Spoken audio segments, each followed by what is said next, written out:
obviously the media isn't covering this, but there's been a nightly, daily protest against Tony Blinken at his home. This reminds me of Cindy Sheehan's encampment outside George W. Bush's Crawford, Texas ranch, where he spent the majority of his presidency during the Iraq War. Cindy Sheehan being the mother of a soldier who was killed in Iraq. And this is outside. This is Blinken going to work every day. Netanyahu's lapdog! Netanyahu's lapdog! Netanyahu's lapdog! Netanyahu's lapdog! There's Blinken's motorcade. He's getting, simulated blood poured outside his house and on his motorcade every day outside his mansion.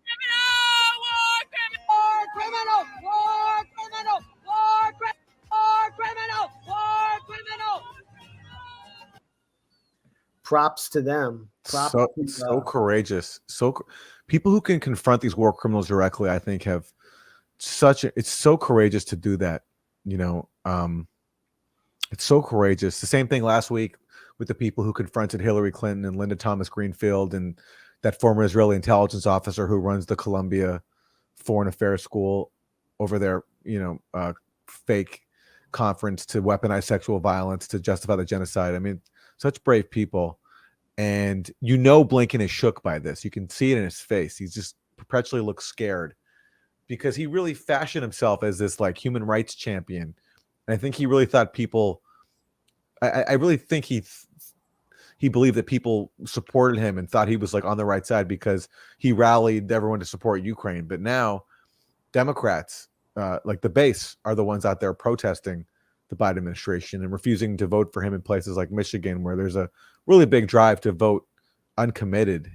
And they're scared. They sent Samantha Power and John Feiner, a deputy national security advisor, to go to Michigan recently. I can't remember if we talked about it last week or not. But John Feiner said we've made some missteps. We made some missteps. Yeah.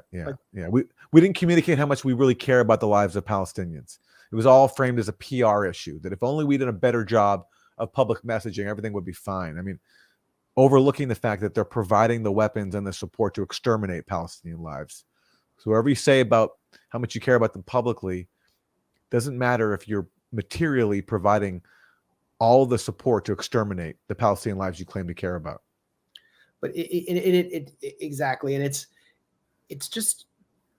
taken away the veneer that the Democratic Party had. First of all, the Democratic Party prefers the population to be involved maybe in a culture war. The Republicans love the culture war too, but they don't want their own base to be politicized. That's what Clintonism in the 1990s was about. Was they depoliticized their base. They kind of removed the left from the equation. They sister soldiered the left and the Black civil rights movement. They brought him in by playing saxophone. They're not accustomed to having these, and then Obama sustained that. They aren't accustomed to having these kind of protests outside their homes, to be dealing with this kind of rancor with their own base. This is something they thought they had gotten through after LBJ stepped down and the disaster of the 68 convention, and then McGovern, the activist candidate, losing so badly in 72. The generation that still runs the Democratic Party, which Tony Blinken really represents, they thought this was over. And they also thought that they would be more respected on the world stage. Bernie Sanders' brother, no, am I correct? He's a Green Party politician in the UK, or am I thinking of someone else? He does have a brother who lives in the UK. I know that. I don't know if he's a politician, but he definitely has a brother who lives in the UK. Yes. Bernie Sanders is always someone who's sort of, received respect wherever he goes around the world. He's seen as the alternative to the imperialist Democrats, but he actually went to Ireland recently, and he himself was met with the same kind of rancor because he's identified himself so closely with Biden, including Biden's foreign policy. The volume up.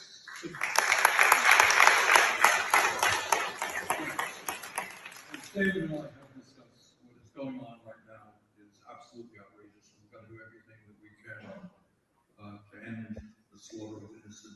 Maybe we can translate this. And children. What I have supported, and So he's being challenged on Gaza. The Biden administration to support is a UN trying to bring about a ceasefire, a humanitarian pause ceasefire, in order to provide the desperately needed aid that the Gaza people need.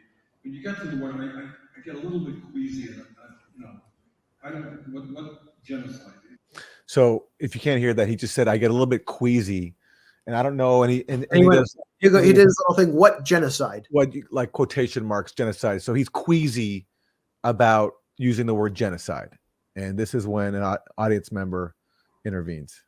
We use the word. We've got to be careful about that word. It is a genocide. What's your definition of genocide? Bernie, you have funded Zionism yourself. You have funded the Israeli settler state. Here you are pretending you aren't. It is disgusting. Liar, liar, genocide denier. Liar, liar, genocide denier. It's disgusting. It is reprehensible. You are a child killer. You are a genocide denier. The United States military-industrial complex are the largest murderers in the world. It does not matter if it is a Democrat or a Republican. You have murdered people around the world. The Native Americans are still being genocided. I have never heard you once speak about genocide. So, Bernie's the guy who, he's now finally trying to oppose further U.S. funding of Israel. Okay, but where was he in the first months of this? He was going around saying we can't have a ceasefire. He was calling for a temporary pause, basically adopting the Biden administration's position. Then he shifted by saying, okay, fine, no more money for Israel, but long after the damage was done in the way, with tens of thousands of people slaughtered with U.S. weapons. So he deserves. It was enough. Say it again. He kind of said, like, it's enough is enough. Yeah, too many have died. It's too many. Yeah. So basically, I had a meeting with Matt Duss. We decided on a figure. Yeah, 20,000 exactly. people killed. Yeah. 10,000 dead kids, and that would be the point when we would say no, enough. But it's not a genocide. Yeah, he dragged his feet, so he deserves. Whatever. It's obviously good that he's now opposing funding, but he deserves. That doesn't mean he's off the hook for his positions, and he deserves to be held to account. And it's great to see that. I think he thinks that somehow, because he's now coming out against funding Israel, that means he's above criticism. But I'm sorry, it is a genocide, and he deserves to be called out for supporting it. Also, he's in Ireland. Like, that guy can't be accused of getting Trump elected. They're Irish.